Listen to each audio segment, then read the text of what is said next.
Tonight we're going to finish our study in the book of Proverbs. Can you believe it? Oh my goodness. It has been, I don't even know, we're in Proverbs 31, so that's 31 weeks plus holidays and whatever else happened. So, we're probably pretty close to a year of being in this book, which is bananas. And afterwards, not next week, because next week is Thanksgiving, but the week after that is when we're going to be playing that amazing game show, the most exciting and most the highest rated Bible trivia game show this side of this business center. Will be in a couple weeks, and it's a lot of fun. So I'm looking forward to you guys who haven't had a chance to do it yet. So it'll be good. And then after that, we're going to vote on what our next sermon series is going to be. And I'm actually going to share my ideas with you tonight, just so you can kind of mull it over. You won't be able to take the list home with you, but at least you can think about a couple of them. So I think there's like 13 or 14 different ideas. And each one's pretty interesting, so we'll talk about that at the end here. So, go back. So yeah, we started this April 3rd was our first week in Proverbs. So that goes to show you how long it's been, from April to November, all 31 chapters here. And we even had a special guest speaker last week who did a fantastic job. Yeah. We might recruit him to teach more often, actually. Actually, it was requested on Sunday that I do a lot less of these. Nobody likes me when I do them. They like Dennis better. I'm just kidding. Okay, go to the next one. All right. So tonight, Proverbs chapter 31. Next week, no meeting, Thanksgiving. Week after that, what's that book say? And then 12:11 will be our new study that you guys will decide in a couple weeks. So with that being said, let's go ahead and jump right into it tonight. Very interesting chapter here. Last week was really interesting too. Dennis did a phenomenal job unpacking that, and arguably it was a pretty difficult chapter to teach on. There's a lot of kind of weird worded stuff and some unknowns in that chapter. Well, believe it or not, there's some unknowns in this chapter too. So we're going to jump right into it. Proverbs chapter 31, verse 1 says, "The words of King Lemuel, the pronouncement which his mother taught him."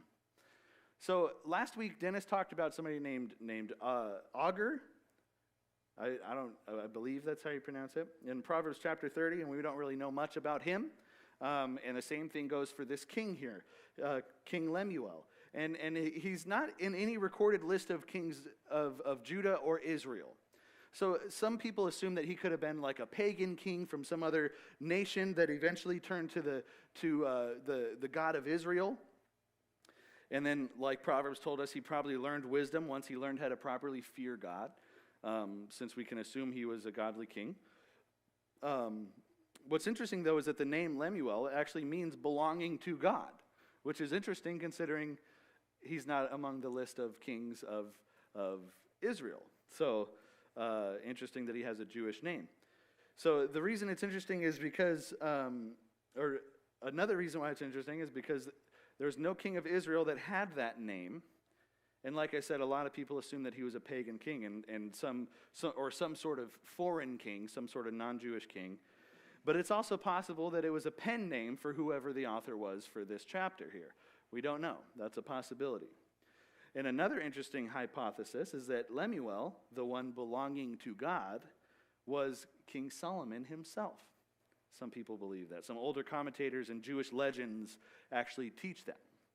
And apparently there were Jewish legends that identify King Lemuel as being Solomon, and he got some advice from Bathsheba during a time when Solomon was dabbling in magic with his Egyptian wife, and he was kind of in a weird time in his life. So there's a possibility. Some people believe that, and some Jewish legend teaches that.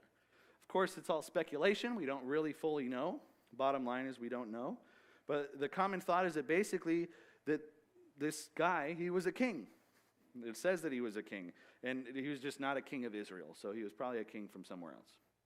But his name means belongs to God in Hebrew, which at the very least, that by itself is interesting, that somebody would be named belonging to God when they're not even a Jewish king. So, now one of the things that you might notice about this verse that might remind you of last week is it says the pronouncement which his mother taught him.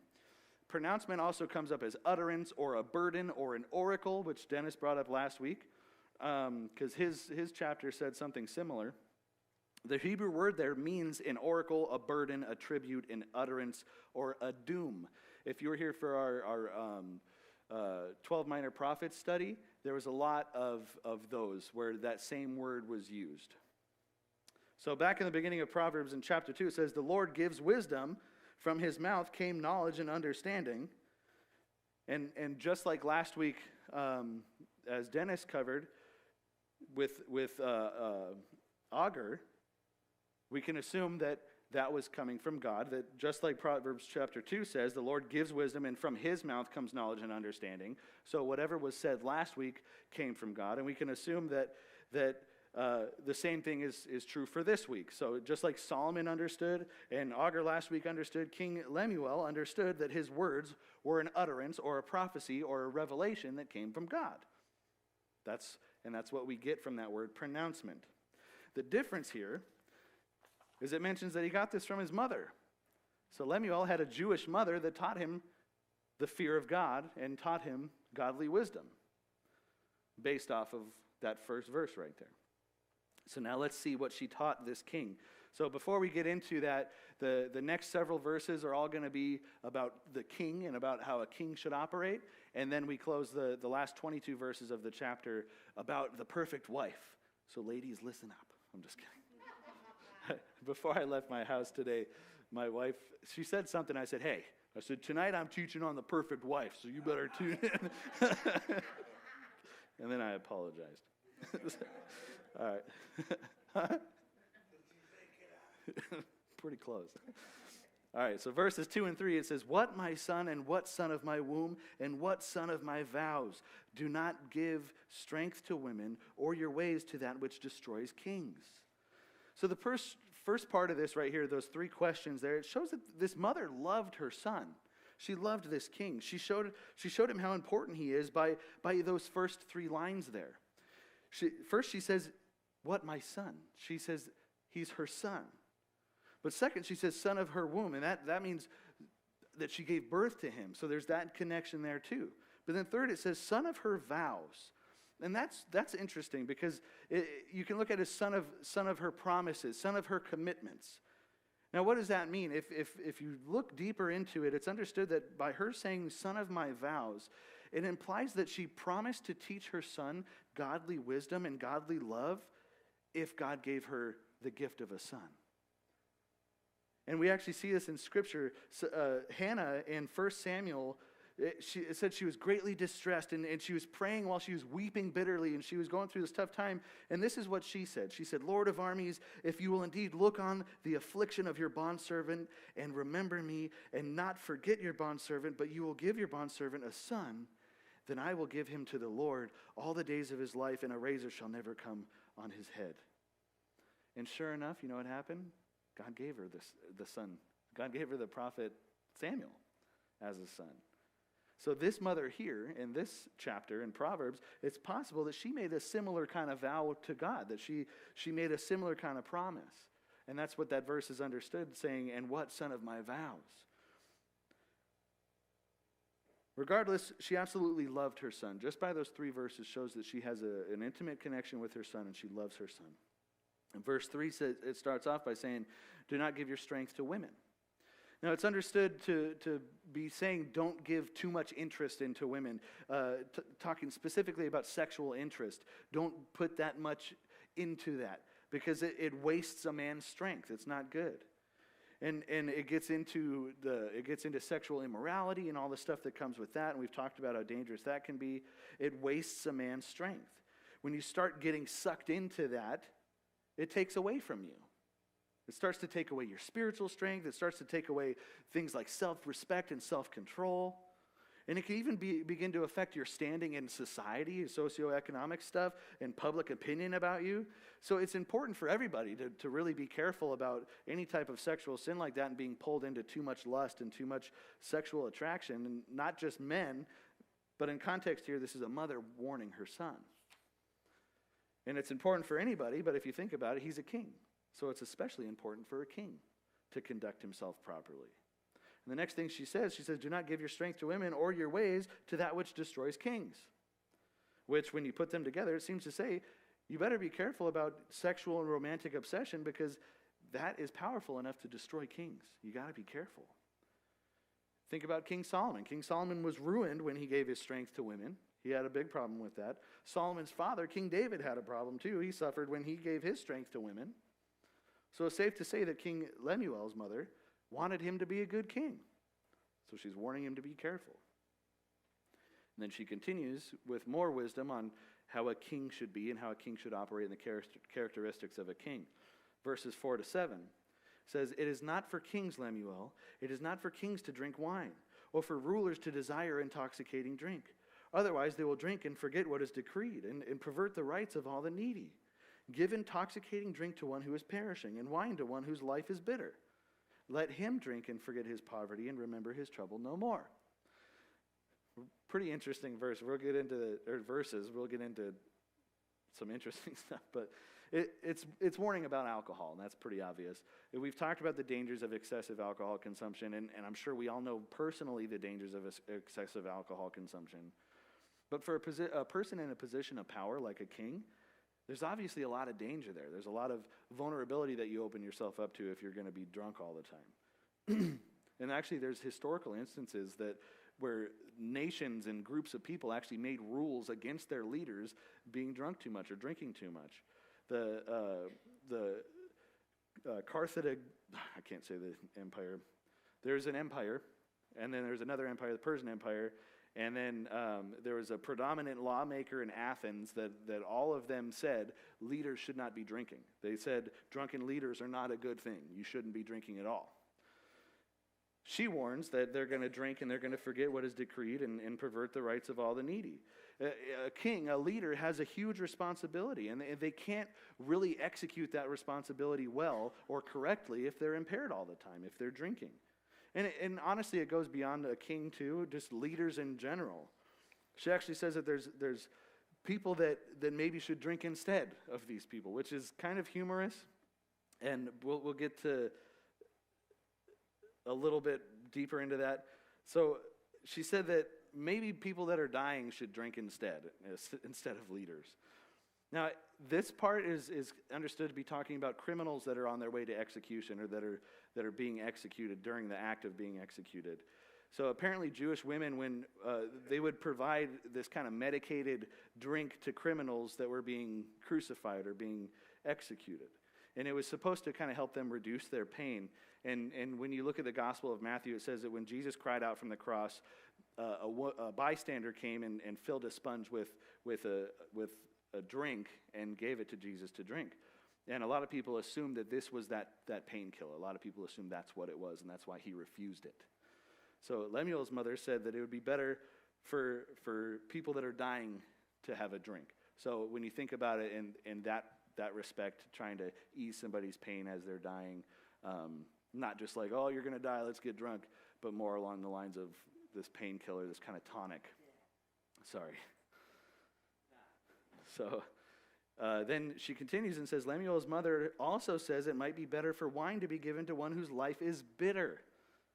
So maybe this is meant for somebody that's living in poverty, and maybe this drink's going to help them forget their problems, is what a lot of people think of it when they first read this.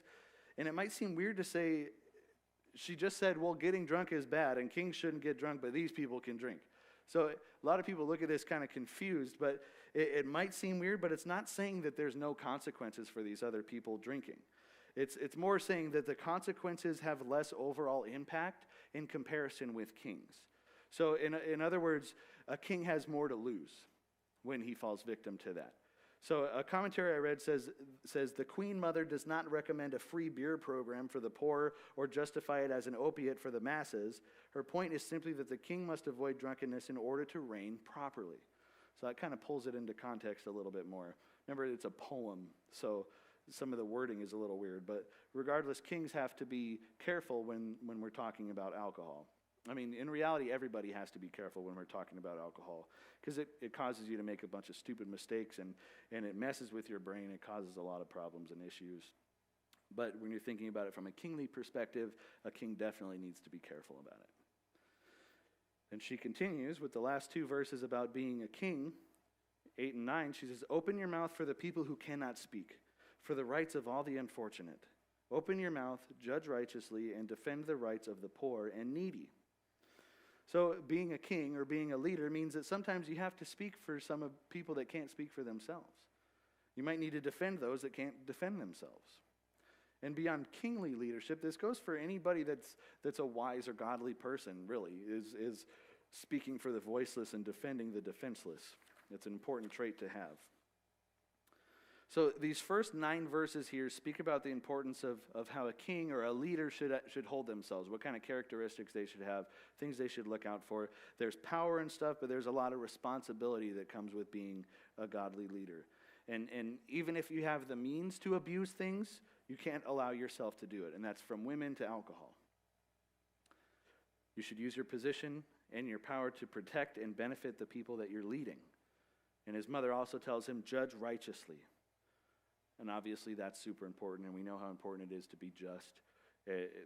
All of this goes into this whole beginning of this chapter here. One commentary I read says, "It is noteworthy that this is her sole political concern. She does not say anything about building up the treasury, creating monuments to his reign, or establishing a dominant military power. For her, the king's throne is truly founded on righteousness." So that's what a godly king looks like, and some of the traits that they have and some of the things that they have to avoid. Which brings us to the next section of this chapter. And this is where it gets exciting. So this is a special piece of scripture, and it's a poem, and it's looked at as being a very special poem. It's a very unique, special poem in scripture, and it's looked at as being very beautiful. The last 22 verses of this chapter, and actually this entire book, since this is the last chapter of the book, it's basically about the perfect wife, the model wife. In Hebrew, the last 22 verses are actually each line starts with the next letter of the Hebrew alphabet. So it's actually arranged so that the lines start in alphabetical order. And that's done with a lot of different passages. A lot of psalms and poetic stuff is written that way because it's organized that way to make it easier to memorize. It helps knowing the start of the letter of the next line helps you to remember what it says, basically. So it's organized to help them memorize the passage. But it's a poem about the perfect wife. And a lot of people don't like that Judeo-Christian values and the Bible have gender roles. A lot of people don't like that, especially modern stuff. They don't like that, and they don't like that the gender roles are pretty specific in Scripture. But that's the way it is. And men and women are different, and they're made different. And culturally, especially at the time of King Solomon, or when this was written, probably around the time of King Solomon, they had very different roles and very different expectations culturally. Men did a lot of the more important public jobs, and that's kind of how it was when Solomon was alive and during his reign, and all the officials were male, all the soldiers were male, all the workmen were male, but then the women were still very important to their families, and I think we overlook that a lot. I feel like even nowadays we do this where we tend to say like, oh, well, the men have all the blah, blah, blah, but then the women have to blah, blah, blah. And we're going to get into that, but like it's not about the women just staying home and cooking and cleaning and being in the kitchen and doing the laundry and stuff. And that's how we frame it, but it's not really like that when you see the value of it. And through these next verses, you're going to see how important a woman's role is. So again, they had very different roles. Women were still very important in their families. They were very important in their towns and in their villages, beyond just their intimate family. And women were important in palaces even. Women were very important back then, even though we tend to look at them like, back in biblical times, women were subservient and they were, whatever. They were really important, and they still are very important. In fact, Solomon even described wisdom as a woman in the book of Proverbs, if you remember that. The difference here is we don't really know who wrote this poem. So it could have been King Solomon that wrote this. It could have been Lemuel coming from his mother, like the first several verses. It could have been somebody else. We just know that somebody wrote these verses in a poem to describe the perfect godly wife. So let's go through this poem, beginning in verse 10. It says, "An excellent wife, who can find her? For her worth is far above jewels." And we'll stop there. These verses are traditionally understood as being addressed to women. A lot of people look at it like, okay, this is written for women, and this is like your standard, basically. But if you think about Lemuel's mother painting this picture, let's say she's the one that actually said this to him and he wrote it. Think of it this way. If it's spoken by a woman to a man, it's so he can know the character of a good wife. He can know what to be looking for. So it's not necessarily written to a woman as expectations, but it could be written to a man for his what he should be seeking after. The characteristics of a good wife. And some think of it as this list of things that men should be searching for, but it's also it's a list of things a woman should seek to be. Now, before we get too much into it, this is not saying you need to be every single one of these things. There's 20 to 25 different traits depending on how you look at it. It's not saying you got to hit every one of these to be the perfect wife. Because you're not. You're not going to hit every one of them. That's not what this is more looking for is kind of guidelines. It's a list for you to be like, I got this, I got this, I got this.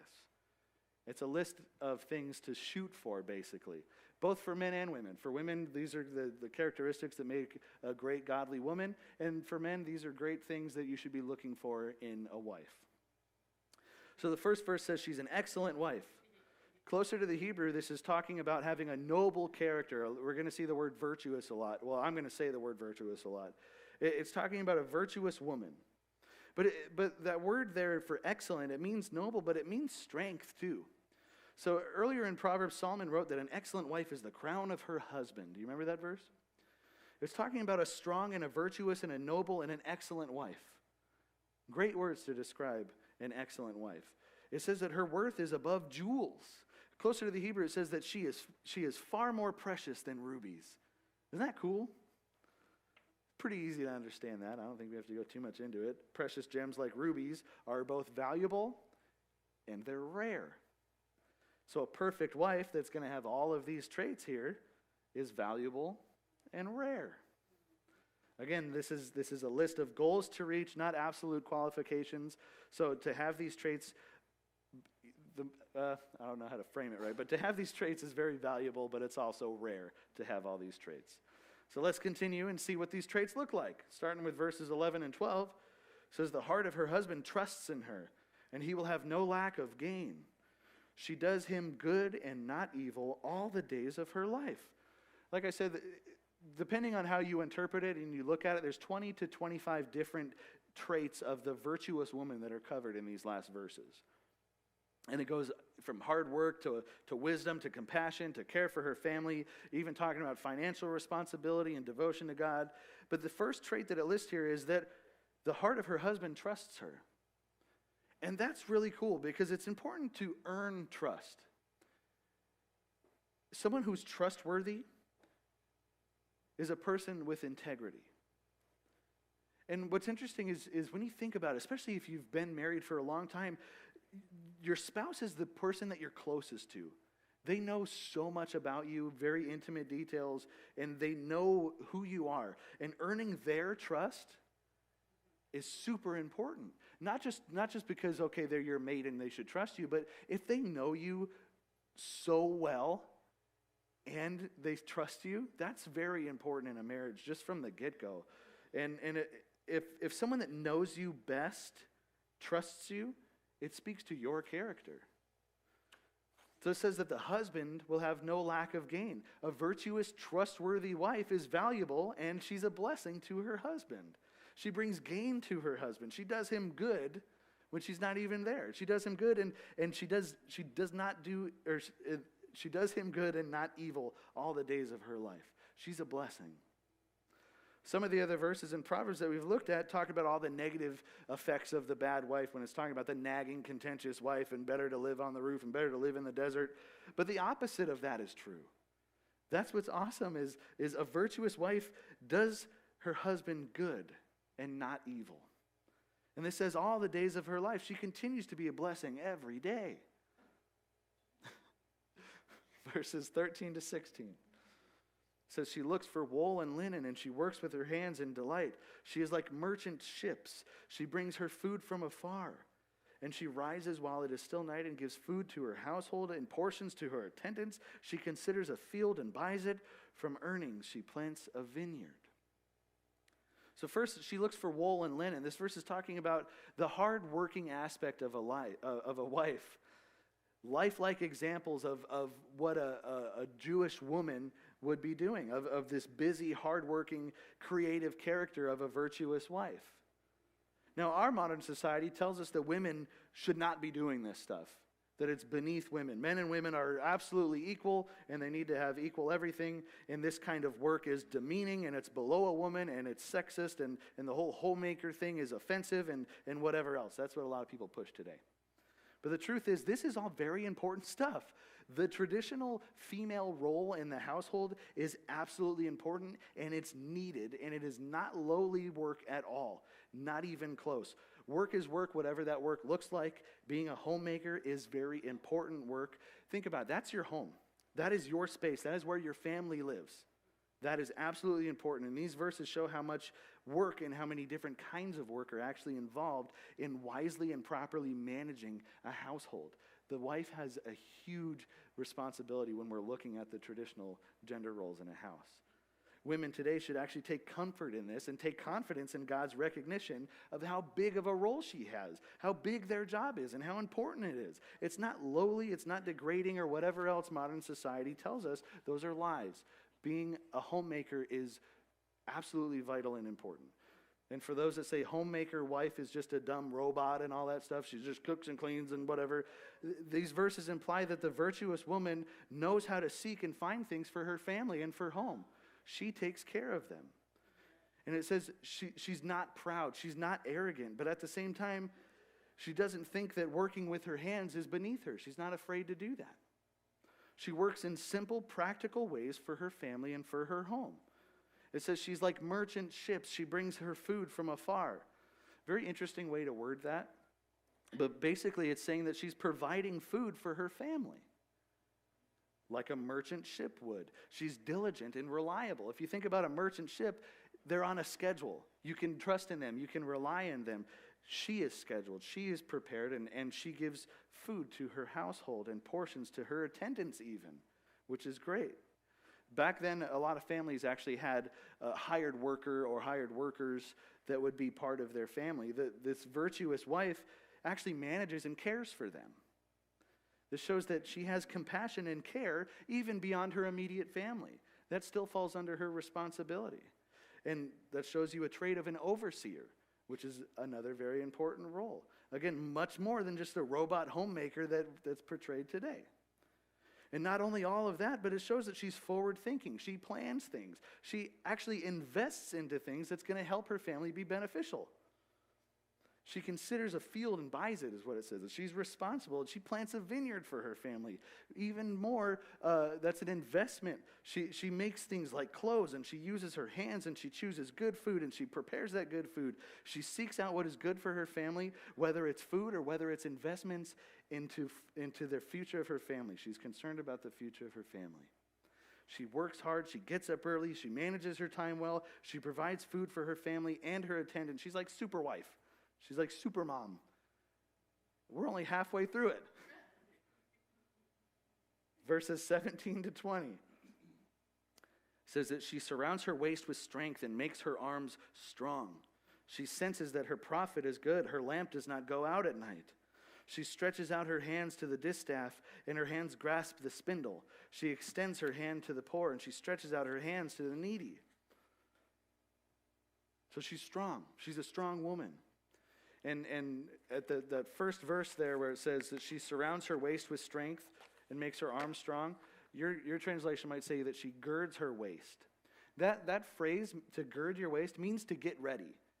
Typically it's used to describe like getting ready for a fight or getting ready for some sort of like sprinting. A lot of times it's for running when you talk about girding up your waist, but it's talking about getting ready for physical labor. It's showing that she's ready to fight. She's wise and she's experienced enough to get good materials for her home and good products for her home. And she knows how to use tools and technology that she has to help manage the home well. All of this stuff describes a woman that's a homemaker. She's making something. She's diligent in the work that she's doing. And it says that she stretches her hands to the distaff and her hands grasp the spindle. If you go to that next picture, yeah. That's what that's talking about. The spindle and the distaff are ancient instruments that are used for spinning and making thread. And eventually it became the spinning wheel, and then now everything's, manufactured. But the distaff is the stick part, and that's where you put the wool on it, or it would have flax or different fibers that you would use to make the thread. And then the spindle is where you wrap the thread around. So on top of that, as we've already touched on, she's more than just a homemaker. She's a compassionate woman. She extends her hand to the poor. She stretches out her hands to the needy. So she works hard for her family. She works hard for her home, but she works hard for others as well. Verses 21 and 22.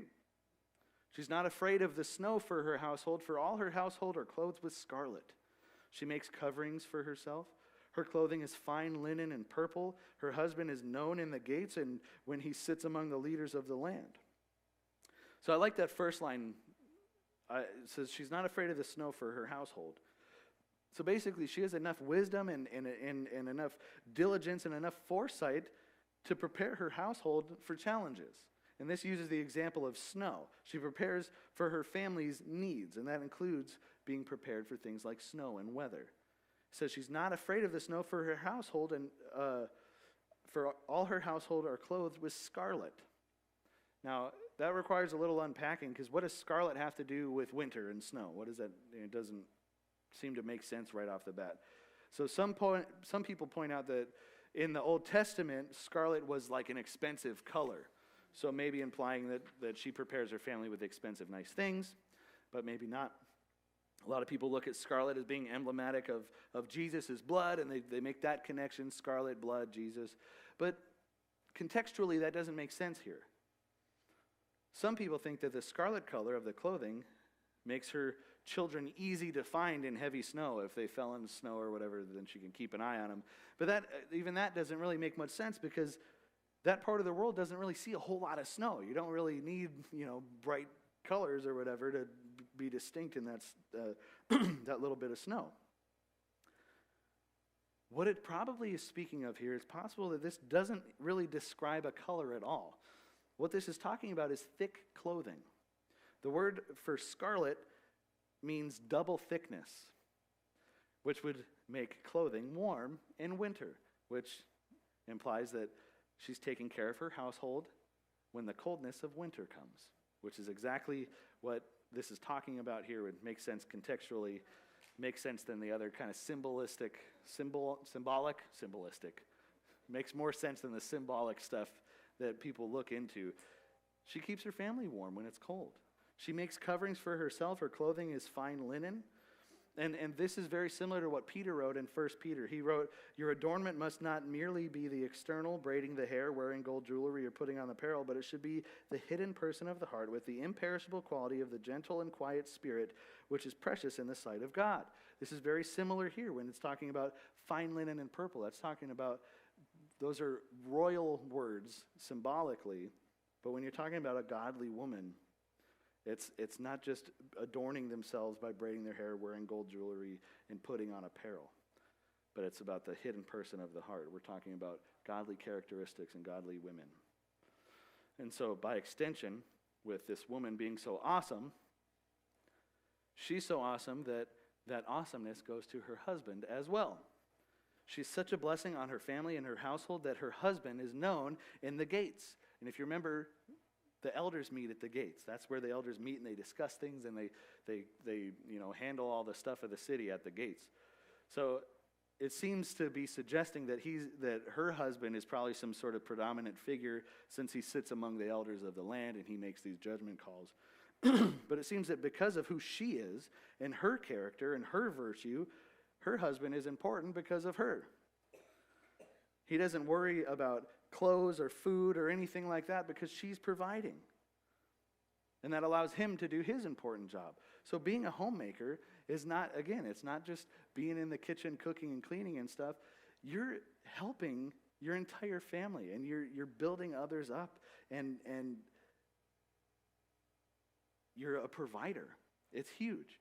So a lot of times we talk about the man is the breadwinner and he's the provider of the family, but we forget how important having that wife at home is in terms of being a provider, because she provides for the whole family too. It's not all about money. And we'll get into even more of the stuff that she does. But first, verses 24 and 25, she makes linen garments and sells them and supplies belts to the tradesmen. Strength and dignity are her clothing, and she smiles at the future. So on top of everything else of this virtuous woman, she not only provides necessities for her family, but she makes enough stuff and of such good quality that she can sell those necessities to tradesmen. It shows that she cares about her family. We've talked a little bit before about how the main goal is usually the secondary goal, where like a guy that works all the time, they say, you're a workaholic, you love money. It's like, no, I'm a workaholic because I want to take care of my family. The secondary reason is actually the primary reason. So does that make sense? So like here, you look at that like, oh, she just wants to make money. She's selling her stuff and, maybe promoting herself with all these wonderful things she's making. No, she's selling that to provide for her family. Now, admittedly, this culture is a little different than modern American culture. This woman is earning money that her family needs. She makes belts and clothes by hand, and then she sells these things.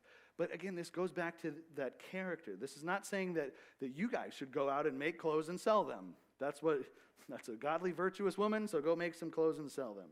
This is showing that she's willing to do what it takes to help her family and to help her household. So think of it this way. Maybe the husband is out and he's working full-time and money's still tight. Maybe the wife then goes and gets a part-time job or something like that. That's the kind of modern equivalent that this is talking about here. She does what it takes to help. She does what it takes to provide for her home.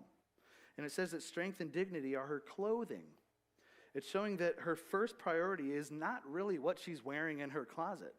It's not what she wears. She cares more about her character than her outward clothing. It's more important of who she is rather than what she looks like. And when it comes to character, it says that she's clothed with strength and dignity. Very cool. Continuing, verses 26 and 27, says she opens her mouth in wisdom, and the teaching of kindness is on her tongue. She watches over the activities of her household, and she does not eat the bread of idleness. So verse 26 here continues kind of straight from 25, obviously, but it says strength and dignity are her clothing, and she smiles at the future.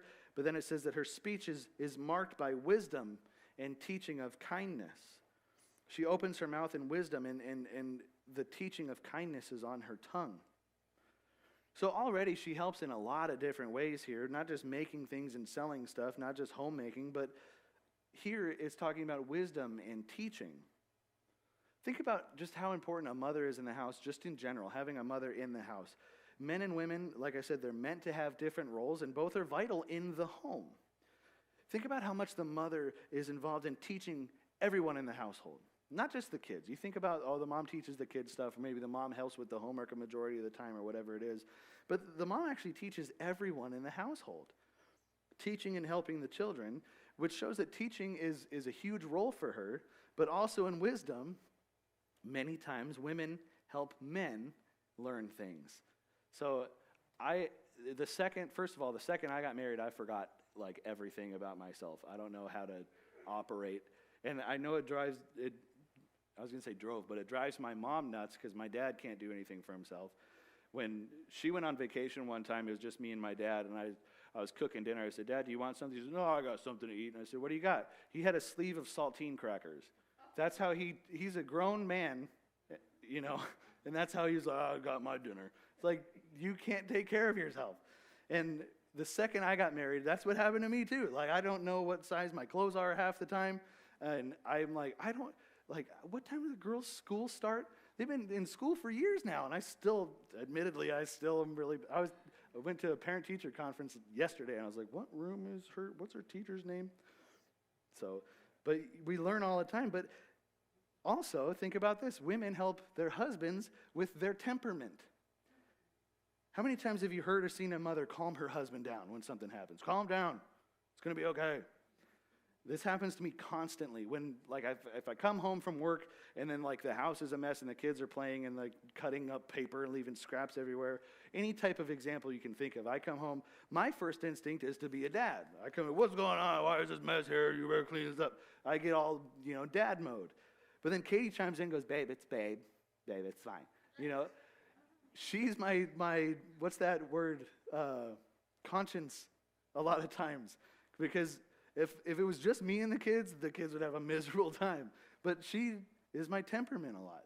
The woman in the house is super important, not just in teaching the kids and helping the kids grow up and feeling the love of a mother, but being a wife. There's so many important things there, and it goes beyond that.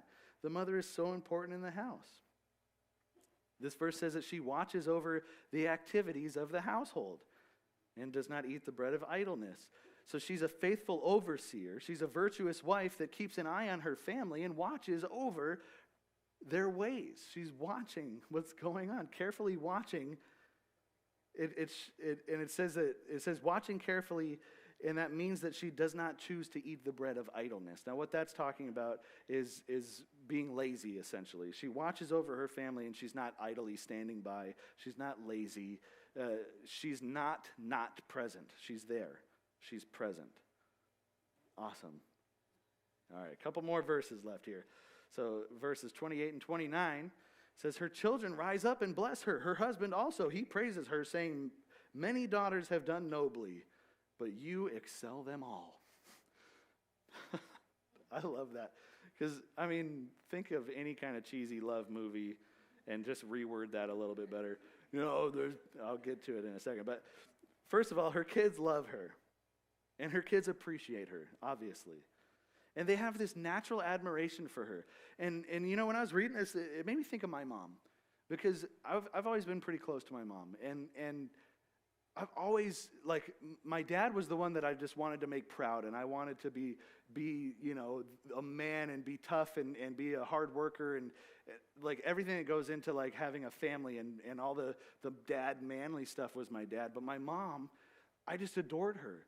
Just naturally, she was my mom. I still go to her all the time. When I'm having trouble with something, I go to her all the time because she's my mom.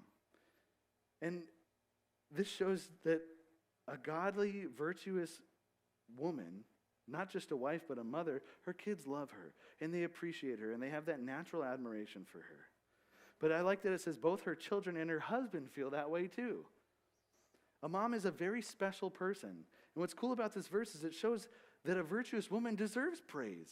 She deserves it, which becomes a challenge to anybody that's a child of a mom or anybody that's a husband to a wife, because we should be blessing and praising our godly mother and our godly wife all the time. We should be. These verses say that the husband says, many daughters have done nobly, but you excel them all. I want to memorize that and say that to my wife. But in other words, it's saying there's a lot of good women out there, but you're the best one. Which is what every wife wants to hear, right? Every husband should praise his wife. Every husband should encourage his wife. And you can think of it as just vocalizing what you already feel as a man, even though we don't talk about our feelings. It's just saying, I have the best wife. And that's what you did when you stood at the altar and you said, I do. That means I choose you. And by extension, the children should say, I have the best mom. Because they should believe that. There's plenty of people in this world. There's plenty of fish in the sea. But the husband here does not want those other fish. His own wife is very special in his opinion. He loves her. He appreciates her hard work. He thanks her. He praises her. There's plenty of fish in the sea, but to this husband, they're all the ones at the bottom with the really sharp teeth, and their eyes float out to catch their prey. So he showers his fish with praise. my brother wrote a song, and he said something similar to that. So I put it in there. And I texted him that and said, I'm putting this in my Proverbs Bible study tonight. And he said, I never thought I'd see this. But anyway, then we close tonight with verses 30 and 31. Which that analogy of the anglerfish that I just talked about, that fish at the bottom with the really sharp teeth and the eye flows out, it's actually not that far off. Look at these verses. It says, charm is deceitful and beauty is vain, but a woman who fears the Lord, she shall be praised. Give her the product of her hands, and let her works praise her in the gates. So kind of like that anglerfish, this is speaking about the alluring tractor beam of outer beauty and the deceitful nature of charm that can be manipulative. Charm is deceitful and beauty is vain. In contrast, a woman who fears God has beauty that never goes away. And she has charm that is not deceptive. A woman who fears the Lord shall be praised, this says. Which is interesting because Proverbs begins in chapter 1 with the connection between wisdom and the fear of God. And now the book closes with that crowning trait of a virtuous woman being a woman that fears God. The fear of the Lord is the beginning of wisdom, and a woman who fears the Lord shall be praised. One commentary I read says, she was not only a Martha, busy with service, she was also a Mary, walking in fear and reverence toward the Lord. And that's the staple of a perfect wife, a woman that fears God. Verse 31 says, give her the product of her hands and let her works praise her in the gates. A virtuous woman will be rewarded by the God that she fears and rewarded by what she has accomplished for her family and for herself.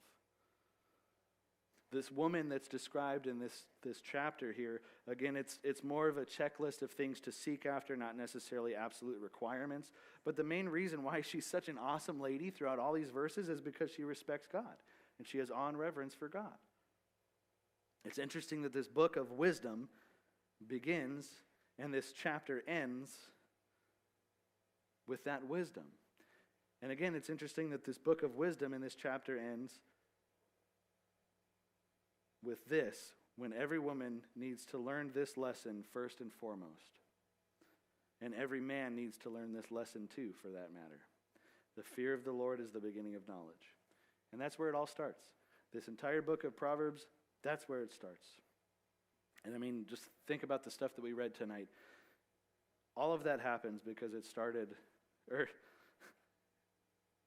all of this stuff for that perfect wife, all those traits, it all started because this magical, perfect wife respected and feared God. And that's the book of Proverbs. All right, very cool. Let's pray, and then I'll share my ideas of the next, what we're going to vote on.